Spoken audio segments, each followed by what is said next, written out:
दीपावली का दिन आ चुका था। शाम भी हो गई। पूरा बाजार प्रकाश से नहाया हुआ था। मिठाइयों और पटाखों की दुकानों में भीड़ उमड़ आई। दुकानदारों को पैसे गिनने की फुर्सत ही नहीं थी।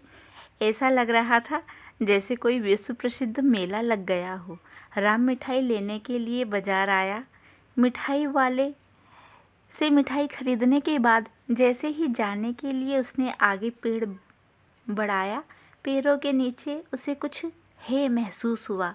राम ने नीचे देखा तो एक बहुत ही सुंदर पर्स पड़ा हुआ था। पर्स उठाते हुए उसे किसी ने देखा भी नहीं, क्योंकि सभी लोग अपनी धुन में मस्त थे। राम मिठाई लेकर अपने घर आ गया और अपनी माँ से कहा, लो माँ, मिठाई ले आया हूँ। बाजार में बहुत रौनक थी माँ, आज मुझे तो घर आने का दिल ही नहीं कर रहा था।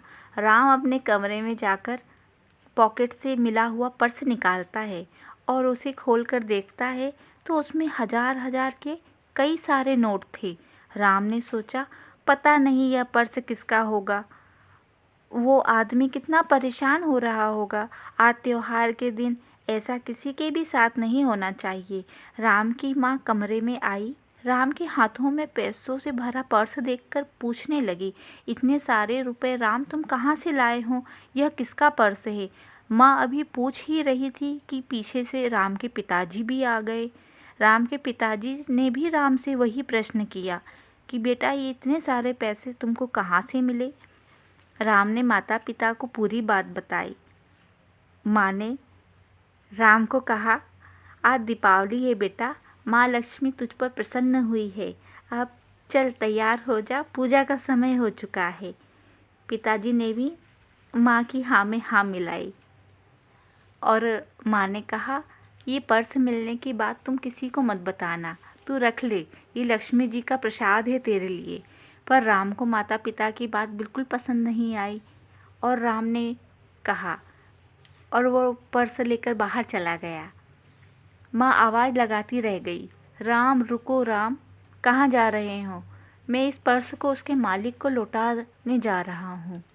वो इस पर्स को ढूंढ रहा होगा, कितना परेशान हो रहा होगा। क्या मुझे उसे लौटाना नहीं चाहिए? माँ और पिताजी बहुत अच्छे से जानते थे कि राम कितना ईमानदार है। उन्होंने उसे जाने दिया। राम मिठाई की दुकान के सामने जाकर बैठ जाता है और इंतज़ार करने लगता है कि कोई व्यक्ति पर्स को ढूंढते ढूंढते अगर आएगा तो मैं उसे यह लौटा दूंगा। लेकिन कई घंटे बीत गए, कोई भी ऐसा व्यक्ति नहीं आया जो पर्स के लिए परेशान हो। रात हो गई। अब राम को कुछ समझ में नहीं आ रहा था कि अब वो पर्स के साथ क्या करे। मन ही मन सोच रहा था, पर्स को लेकर अगर घर गया तो माँ पिताजी लालच में आकर सारे रुपए ले लेंगे। राम की समझ में कुछ नहीं आ रहा था।